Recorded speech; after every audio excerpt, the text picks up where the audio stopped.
Eugene Speech Language Therapy. Welcome to our weekly videos. This week I wanted to talk to everyone again about aphasia. I have a few videos that I've posted already on this topic, but this week I'm going to give you the passport to aphasia after a diagnosis is made. So this is going to be a great resource for what to do next.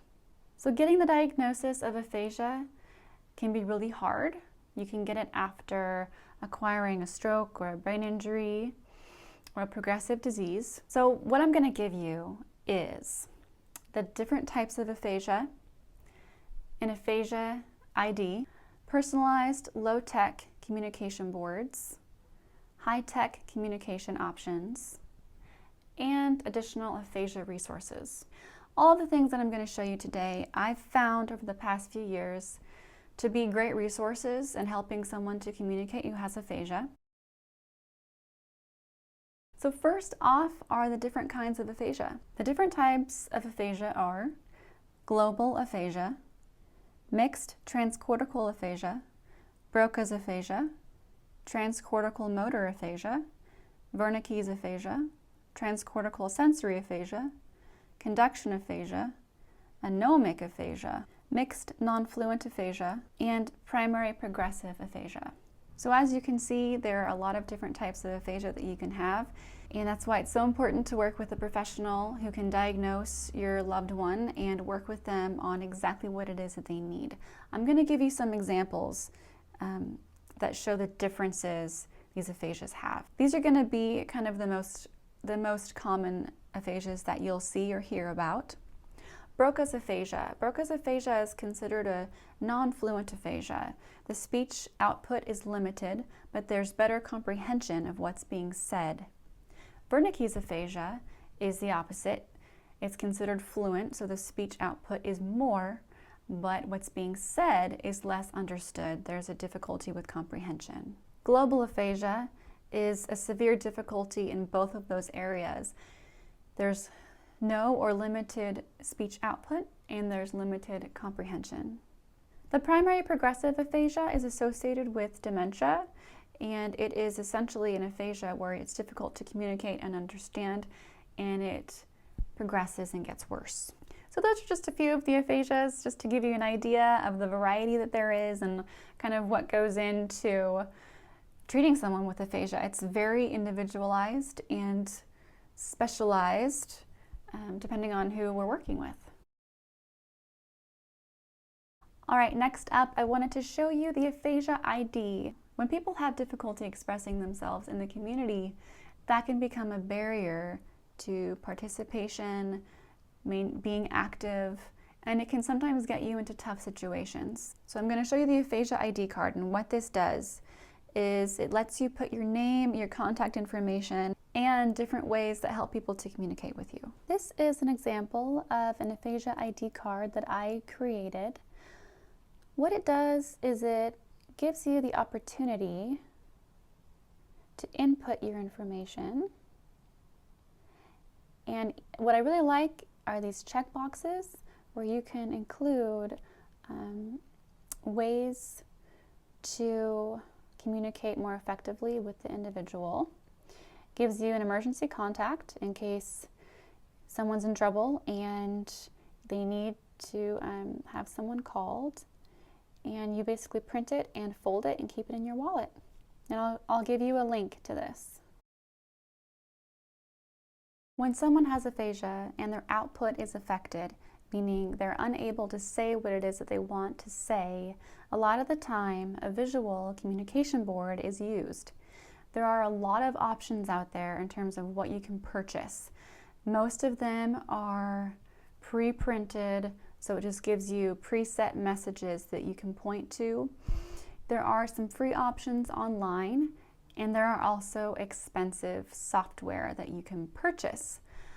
I like to try and give people free options. There currently isn't anything on the market that is affordable and adjustable depending on the person. However, I will show you my favorite place to go to make printouts of pictures and messages that you create Okay, so this is an example of a page that I have created using this site, and again, I will link to this. This is from senteacher.org. This is supposed to be a lunch page. So essentially, you would print this out. It prints on 8.5 by 11, and you can change the card size. You can change the font. You can put 2 pictures or a whole page of pictures. And you can upload your own photos, which is kind of nice. I'll add a new card to show you how it works. So let's see, we're gonna search the web for pictures. What's really nice about this is you can put in real pictures. A lot of what's online is cartoon pictures, which can work, but doesn't work for everybody. And then you can put in whatever you want for the text. So if someone's having trouble reading, you don't have to have text, or you can have a sentence, or you can have words, depending on their level. So there it is, tacos. And they can point to what it is that they want that day. You can add you can have a favorites page, you can have a dislikes page, as in never serve me these things. Whatever is needed for the person to be able to communicate. All right, so anything that's printed on a piece of paper is considered low-tech communication. I'm going to show you some high-tech communication options. There are a lot of things out there, and I just have a few examples of what it can look like. A lot of people benefit from high-tech communication because they can speak complete messages, full sentences. They can use keyboards to create novel communication. It's a great way for someone to be able to say a lot when they can physically say little.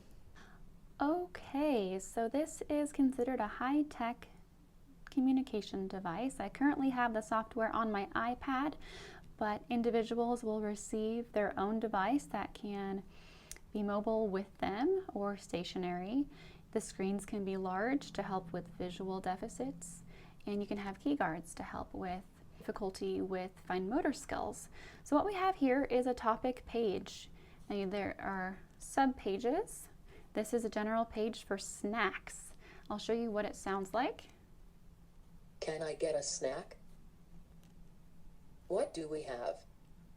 Okay, so we have comments, we have questions. I'll go here in choices. Now what's great about these devices is that they're dynamic. So I touch this and it goes to another page automatically. And you can choose apple pie. Do we have apple pie?